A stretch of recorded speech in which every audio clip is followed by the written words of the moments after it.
Magandang gabi po. Na-recover na ang labi ng isa sa dalawang piloto na kasama ni DILG Secretary Jessie Robredo sa bumagsak na eroplano sa Masbate. Hindi pa nakikilala kung sino ang na-recover na piloto pero may suot daw itong singsing. Iisang katawan lang daw ang nakita ng mga technical diver sa cockpit o harapan ng eroplano. Ang isa pang piloto ay pinaghahanap pa. Nakatutok si Maki Pulido live mula sa lalawigan at lungsod na Masbate. Maki?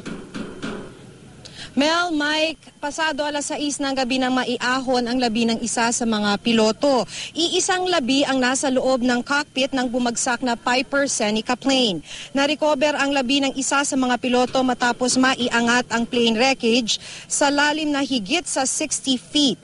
Hindi pa malaman sa ngayon kung ang labi ay kay Captain Jessup Bahinting o kay Shetis Chand. Basta raw naka-blue shirt na may stripes at nakaupo sa kanang bahagi ng eroplano.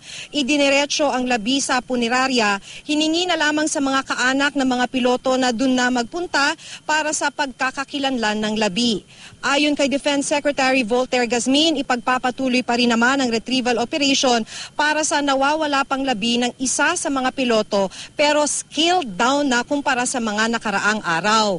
Bago humarap sa media, kinausap muna ni Defense Secretary Voltaire Gazmin ang mga kaanak ng mga piloto dito sa command center. Hindi naging biro ang operasyon para maiangat ang wreckage. Buong araw ito ginawa. Hindi natuloy yung 10:30 a.m. dive dahil malakas ang underwater current. Kaya nakasisid na lamang pasado alauna ng hapon. Pero nagkabuhol-buhol ang mooring line o ang lubid ng marating ng divers ang lalim na 160 feet.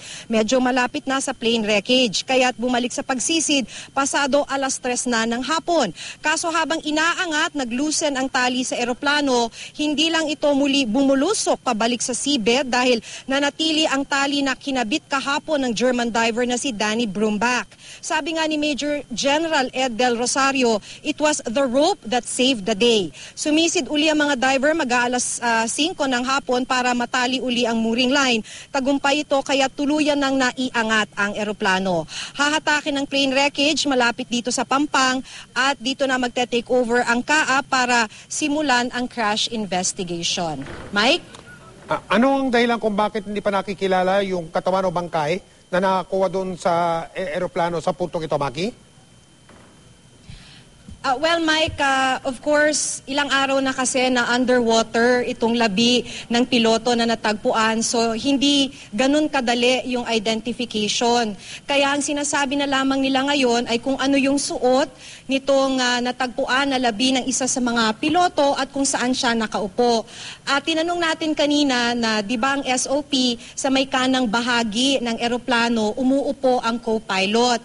Pero ayaw pa rin yan na sabihin ng diretsyo ni na Defense Secretary Voltaire Gazmin. Gusto nila na bahala na muna yung pamilya, yung mga kaanak ng mga piloto na nandito ngayon na tumulong sa pagkakakilanlan kasi nga based na rin dun sa suot nung diver, nung piloto, Mike. Paano ngayon yung hindi pa nakikita na isa pang piloto, Maki? Anong balak nila, Maki? Ito na nga yung sinasabi nila, Mike, this has been a very massive search and retrieval operation. So ang mangyayari simula bukas ay scaled down na. Ang ibig sabihin lang naman daw ng scaled down, ayon kay Major General Ed Del Rosario, ay of course called off na yung divers. So wala nang sisisid simula bukas dahil we're talking daw about a 100-kilometer radius ng karagatan na sisisirin. Pero maliban daw doon, ay magpapatuloy pa naman yung paglipad or aerial survey ng Philippine Air Force. Magkakaroon ng 4 na sortie bukas at magkakaroon din pa rin ng surface search. So hindi pa rin aalis o magpo-pull out itong mga barko ng Philippine Coast Guard at saka ng Philippine Navy. At maliban dyan ay paiigtingin yung koordinasyon sa mga LGUs, lalo na dun sa mga coastal towns ng Bicol region dahil baka lang sakali ay napadpad doon yung labi ng isa sa mga piloto, Mike. Ang ibig sabihin ba yan, bukas wala nang diver o wala nang lulusong doon sa ilalim ng dagat, Maki? Wala na, Mike. Simula bukas, called off na ang mga divers. This is according to General Ed Del Rosario, no, ang hepe ng Task Force Kalihim. So wala nang divers, pero yung surface search and retrieval operations, yung mga barko mananatili, mag-iikot pa rin at magkakaroon pa rin ng flight, yung aerial surveys, and of course yung coordination sa mga LGUs, baka lang sakaling may napadpad doon na labi ng isa sa mga piloto. Mike. Maraming salamat, Maki Pulido.